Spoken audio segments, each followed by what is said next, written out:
Hello, everybody. This is The Home in the World by Rabindranath Tagore. Chapter 7, Sandip's Story, Part 8. We are men. We are kings. We must have our tribute. Ever since we've come upon the earth, we've been plundering her, and the more we claimed, the more she submitted.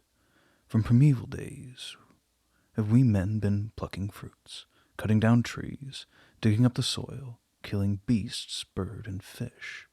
From the bottom of the sea, from underneath the ground, from the very jaws of death, it's all been grabbing and grabbing and grabbing.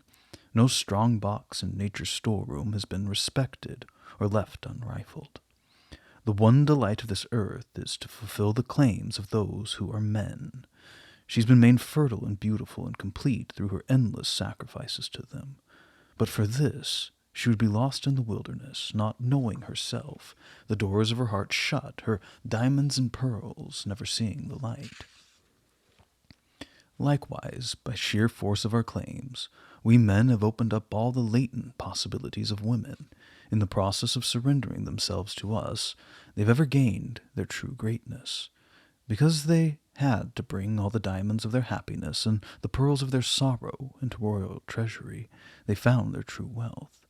So for men to accept is truly to give, for women to give is truly to gain. The demand I've just made from Bimala, however, is indeed a large one. At first I felt scruples, for is it not the habit of man's mind to be in purposeless conflict with itself? I thought I had imposed too hard a task. My first impulse was to call her back and tell her I'd rather not make her life wretched by dragging her into all these troubles. I forgot for the moment that it was the mission of man to be aggressive, to make woman's existence fruitful by stirring up disquiet in the depth of her passivity, to make the whole world blessed by churning up the immeasurable abyss of suffering. This is why man's hands are so strong, his grip so firm. Bimala had been longing with all her heart that I, Sandip, should demand of her some great sacrifice, should call her to her death. How else could she be happy? Had she not waited all these weary years only for an opportunity to weep out her heart? So satiated was she with the monotony of her placid happiness. Therefore, at the very first sight of me, her heart's horizon darkened with the rain clouds of her impending days of anguish. If I pity her and save her from her sorrows, what then was the purpose of my being born a man? The real reason of my qualms is that my demand happens to be for money. That savors of beggary, for money is man's, not woman's. That's why I had to make it a big figure. 1,000 or 2 would have the air of petty theft. 50,000 has all the expanse of romantic brigandage. But riches should really have been mine. So many of my desires have had to halt again and again on the road to accomplishment, simply for the want of money. This does not become me. Had my fate been merely unjust, it could be forgiven, but its bad taste is unpardonable. It's not simply a hardship that a man like me should be at his wit's end to pay his house rent, or should have to carefully count out the coins for an intermediate class railway ticket. It's vulgar. It's equally clear that Nico's paternal estates are a superfluity to him. For him, it would not have been at all unbecoming to be poor.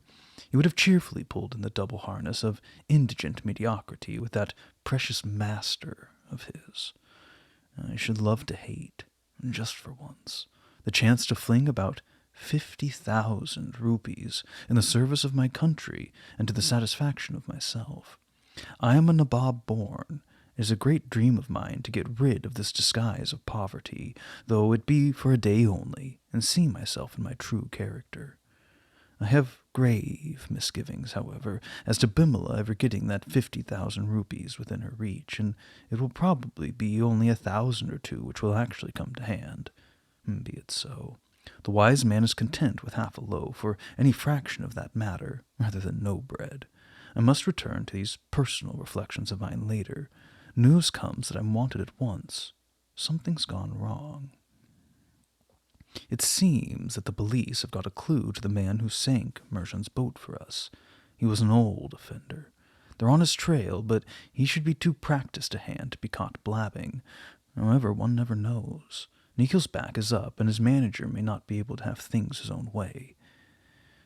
If I get into trouble, sir, said the manager when I saw him, I shall have to drag you in. Where's the noose with which you can catch me? I asked. I have a letter of yours and several of Amula's Babu's. I couldn't see that the letter marked urgent, to which I had been hurried into writing a reply, was only urgently for this purpose only. I'm getting to learn quite a number of things. The point now is that the police must be bribed and hush money paid to Merjan for his boat. It's also becoming evident that much of the cost of this patriotic venture of ours will find its way as profit into the pockets of Nikhil's manager. However, I must shut my eyes for that for the moment, for is he not shouting Bande Mataram as lustily as I am? This kind of work is always to be carried on with leaky vessels, which let as much through as they fetch in. We all have a hidden fund of moral judgment stored away within us, and so I was about to wax indignant with the manager, and enter into my diary a tirade against the unreliability of our countrymen. But, if there be a God, I must acknowledge with gratitude to him that he's given me a clear-seeing mind, which allows nothing inside or outside it to remain vague. I may delude others, but never myself, so I was unable to continue angry. Whatever is true is neither good nor bad, but simply true. That's science. A lake is only the remnant of water which has not been sucked into the ground. Underneath the cult of Bande Mataram, as indeed at the bottom of all mundane affairs, there's a region of slime, whose absorbing power must be reckoned with. The manager will take what he wants. I also have my wants. The lesser wants form a part of the wants of the great cause. The horse must be fed and the wheels must be oiled if the best progress is to be made. The long and short of it is that money we have, and that soon. We must take whatever comes the readiest, for we cannot afford to wait. I know that the immediate often swallows up the ultimate, and that the 5,000 rupees of today may nip in the bud the 50,000 rupees of tomorrow, but I must accept the penalty. Have I not often twitted Nikhil that they who walk in the paths of restraint have never known what sacrifice is? It is we greedy folk who have to sacrifice our greed at every step. Of the cardinal sins of man, desire is for men who are men, but delusion, which is only for cowards, hampers them, because delusion keeps them wrapped up in past and future, but is the very deuce for confounding their footsteps to the present. Those who are always straining their ears for the call of the remote, to neglect of the call of the imminent, are like Sakuntala, absorbed in the memories of her lover. The guest comes unheeded, and the curse descends, depriving them of the very object of their desire. The other day I pressed Bimala's hand, and the touch still stirs her mind, as it vibrates in mine. Its thrill must not be deadened by repetition, for then what is now music will descend into mere argument.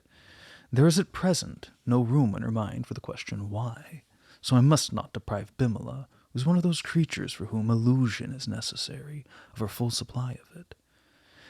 As for me, I have so much else to do that I shall have to be content for the present with the foam of the wine-cup of passion.